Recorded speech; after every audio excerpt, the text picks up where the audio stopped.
فہم قرآن موضوع ہے جنتیوں کی کچھ صفات کا تذکرہ۔ سورہ الذاریات آیات نمبر 15 تا 19۔ اعوذ باللہ من الشیطان الرجیم، بسم اللہ الرحمن الرحیم۔ إن المتقين في جنات وعيون آخذين ما آتاهم ربهم إنهم كانوا قبل ذلك محسنين كانوا قليلا من الليل ما يهجعون وبالأسحار هم يستغفرون وفي أموالهم حق للسائل والمحروم۔ بے شک متقی لوگ اس روز باغوں اور چشموں میں ہوں گے، جو کچھ ان کا رب انہیں دے گا اسے خوشی خوشی لے رہے ہوں گے۔ وہ اس دن کے آنے سے پہلے نیکوکار تھے، راتوں کو کم ہی سوتے تھے، پھر وہی رات کے پچھلے پہروں میں معافی مانگتے تھے، اور ان کے مالوں میں حق تھا سائل اور محروم کے لیے۔ پہلی ہی آیت ان المتقین فی جنات و عیون کے الفاظ بتا رہے ہیں کہ جنتوں میں داخلے کا سبب تقوی اور پرہیزگاری ہے۔ آخذین ما اتاہم ربہم، آخذین کا لفظی ترجمہ صرف یہ ہے کہ لے رہے ہوں گے جو کچھ ان کے رب نے ان کو دیا ہوگا، لیکن جب کسی شخص کو اس کی پسند کی چیز دی جائے تو اس لینے میں آپ سے آپ خوشی شامل ہو جاتی ہے، یعنی اللہ تعالیٰ انہیں جو بھی نعمتیں عطا فرمائے گا بخوشی اور جذبہ تشکر کے ساتھ انہیں قبول کرتے جائیں گے۔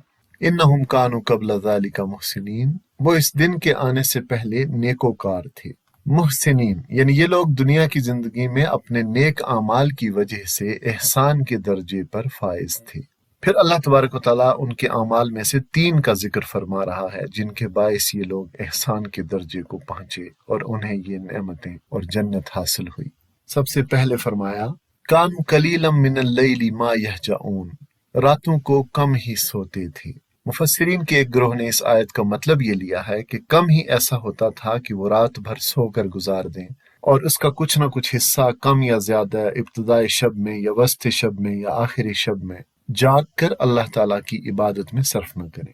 اور دوسرے گروہ نے اس کے معنی یہ بیان کیے ہیں کہ وہ اپنی راتوں کا زیادہ حصہ اللہ کی عبادت میں گزارتے تھے اور کم سوتے تھے۔ بہت ہی کم راتیں ایسی گزرتی تھیں جن میں وہ نماز نہیں پڑھتے تھے، ان پر کوئی رات ایسی نہ گزرتی تھی جس کا کچھ حصہ اللہ کی یاد میں نہ گزارتے ہوں، یعنی کچھ نہ کچھ نماز کسی نہ کسی وقت میں ہر رات پڑھ ہی لیا کرتے تھے، ساری رات سوتے سوتے نہیں گزارتے تھے۔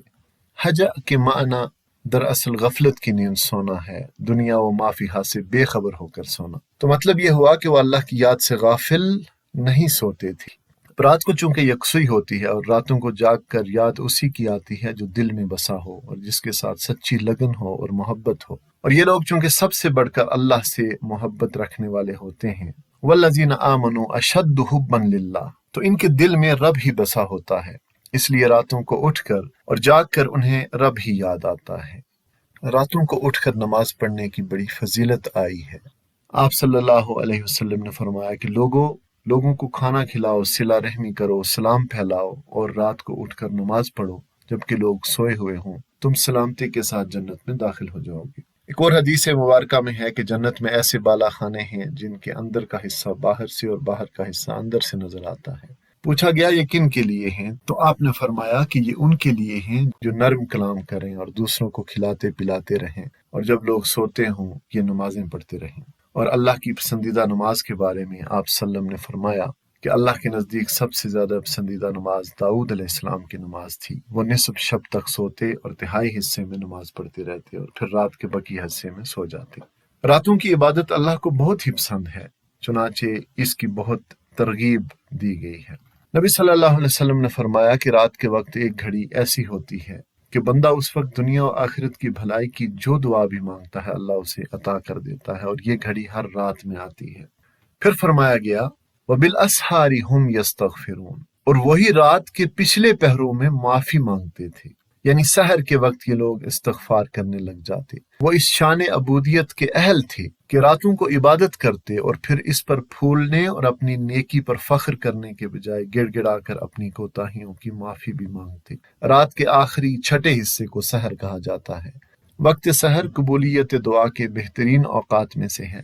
احادیث میں آتا ہے کہ جب رات کا آخری تہائی حصہ باقی رہ جاتا ہے تو اللہ آسمان دنیا پر نزول فرماتا ہے اور ندا دیتا ہے کہ کون ہے جو مجھ سے دعا کرے تو میں اس کی دعا قبول کروں، کون ہے جو مجھ سے مانگے تو میں اسے عطا کروں، کوئی توبہ کرنے والا ہے کہ میں اس کی توبہ قبول کروں، کوئی بخشش مانگنے والا ہے کہ میں اسے بخش دوں، یہاں تک کہ فجر طلوع ہو جاتی ہے۔ اب تیسری بات، وفی اموالہم حق للسائل والمحروم، اور ان کے مالوں میں حق تھا سائل اور محروم کے لیے۔ اب جانی کے بعد مالی عبادات کا ذکر ہو رہا ہے۔ جہاں یہ نمازی تھے اور اللہ کے حقوق ادا کرتے تھے، وہاں لوگوں کے حق بھی نہیں بھولتے تھے۔ ان کے مال میں ایک مقرر حصہ مانگنے والوں اور ان حقداروں کا تھا جو محروم ہوتے تھے۔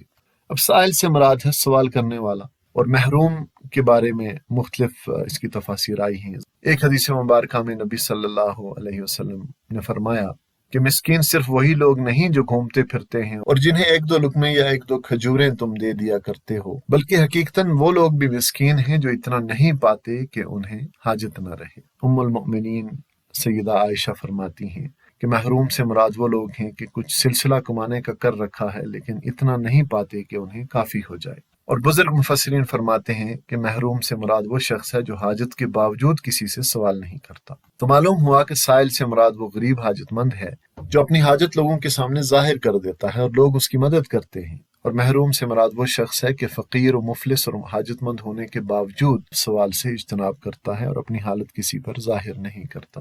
علماء نے یہ بھی فرمایا ہے کہ وہ شخص بھی محروم ہے جس کا سب کچھ آفت ارضی و سماوی میں تباہ ہو جائے اور وہ اپنے نقصان کی تلافی خود نہ کر سکتا ہو۔ تو اس آیت کریمہ میں مومنین متقین کی یہ صفت بتلائی گئی ہے کہ وہ اللہ کی راہ میں مال خرچ کرتے وقت صرف سائلین یعنی اپنی حاجات ظاہر کرنے والوں ہی کو نہیں دیتے، بلکہ ایسے لوگوں پر بھی نظر رکھتے ہیں اور ان کے حالات سے باخبر رہتے ہیں جو اپنی حاجت کسی سے کہتے نہیں۔ کوئی یتیم، بے آسرا بیوہ، محتاج، معذور، بے روزگار شخص یا جس کا گزارا نہ ہو پا رہا ہو، غرض کوئی حاجت مند ایسا نہیں جس کی حالت ان کے علم میں آئی ہو اور وہ اس کی دستگیری کر سکتے ہوں اور نہ کریں۔ اور مزید یہ کہ وہ دوسروں کی مدد پر ان سے شکریہ کے طالب نہیں ہوتے اور ان پر احسان نہیں جتلاتے، بلکہ اسے وہ ان کا حق سمجھتے ہیں اور اپنا فرض سمجھ کر اس کو ادا کرتے ہیں۔ اس مقام پر یہ بات جان لینی چاہیے کہ اہل ایمان کے مالوں میں سائل اور محروم کے جس حق کا یہاں ذکر ہے، یہ وہ حق ہے جو زکوٰۃ ادا کرنے کے بعد بھی ایک صاحب استطاعت مومن اپنے مال میں خود محسوس کرتا ہے اور اپنے دل کی رغبت سے اس کو ادا کرتا ہے۔